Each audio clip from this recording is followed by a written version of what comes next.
Brian, who's running the camera over there, and I started iVue, where we bought an off-the-shelf drone, and he already had like ground-based camera equipment, and we started going and providing drone-based media services. And we quickly found out that most times you go and provide media services to people, they also need some sort of like ground-based photo and video content.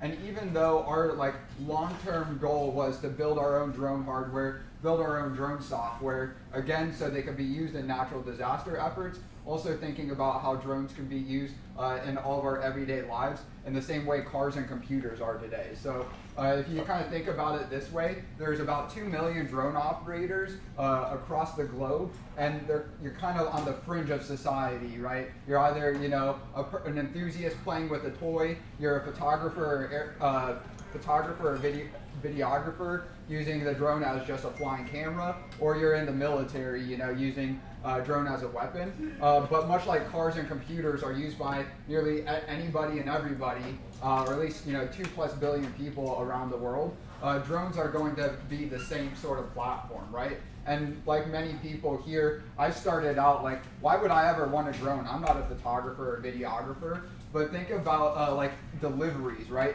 How they're starting to become more prevalent with drones, right? Amazon, UPS, FedEx, Walmart, they're all doing drone deliveries at quite a large scale already, given, you know, it's been a 10+ year road just to get to this point.